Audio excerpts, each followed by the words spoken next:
Muy buenas. Si recordáis, hace un par de semanas hicimos un vídeo analizando la influencia del movimiento del eje Z en un proceso de planeado. Decíamos que pues ese escalón iba a determinar la anchura real de rectificado. Pero no solo eso, sino que también iba a determinar el número de apagados de chispa que iba a hacer la propia muela durante el proceso. De esta manera intuíamos y más tarde comprobábamos que cuanto menor era el pase lateral, más apagados de chispa hacía la propia muela y por lo tanto mejor acabado superficial obteníamos. Sin embargo, sabemos que en nuestras máquinas las opciones son diversas y que además de ese proceso escalonado, tenemos otro proceso que es más en zigzag y que pues también merece la pena que nos detengamos a analizarlo. Si nos fijamos un poquito en cómo es el proceso en este caso, vemos que este zigzag se consigue utilizando una velocidad constante de avance en el eje Z de la muela.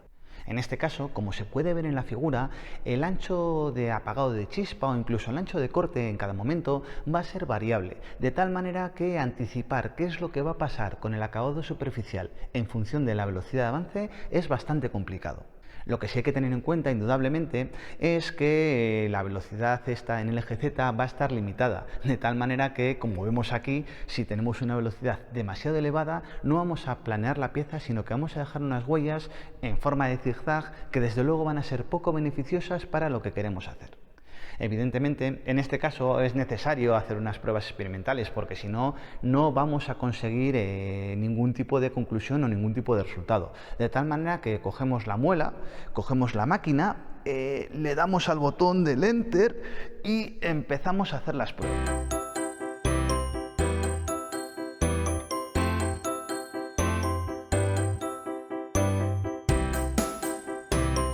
Una vez hechas las pruebas, vemos que son muy similares a las que hicimos el otro día y lo que vemos ahora aquí es reflejado cuál es la rugosidad superficial obtenida en función de la velocidad de avance lateral o de la velocidad de avance en el eje Z.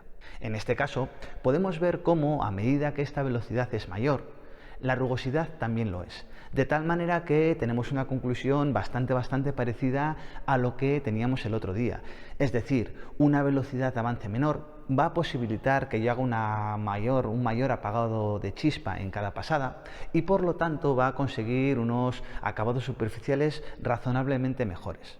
Evidentemente aquí entraremos en el compromiso de siempre, cuál es el acabado superficial que yo tengo que conseguir y cuánto es el tiempo de producción que yo puedo asumir, de tal manera que este parámetro de avance lateral es simplemente otro parámetro más entre todos los que ya conocemos, como son la velocidad de avance, ratio de velocidades, tipo de muela, tipo de máquina, etc.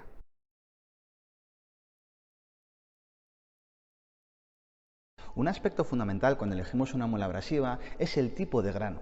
Habitualmente se suele decir, no, coged granos cerámicos, coged granos SG, microcristalinos, que tienen una gran capacidad de arranque.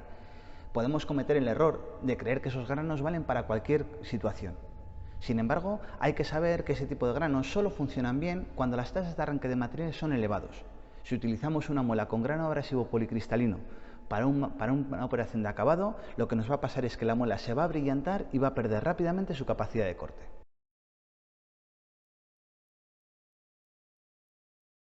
En este caso hemos visto cómo el análisis teórico simple del proceso no nos podía dar unas pistas muy relevantes o no nos permitía anticipar qué es lo que iba a pasar. En estos casos, un trabajo experimental riguroso hemos visto que nos va a decir qué es lo que está pasando y nos va a permitir de alguna manera relacionarlo con lo que, con lo que teóricamente creemos que tiene que pasar, ¿no? Sin embargo, nos queda una pregunta, ¿no? Y es ¿qué es mejor? ¿Un rectificado escalonado como el del otro día o un rectificado en zigzag como el que hemos visto hoy? Pues como hacer otro vídeo sería demasiado largo, si os parece, lo dejamos para el próximo y montamos una batalla tipo Street Fighter. Un saludo.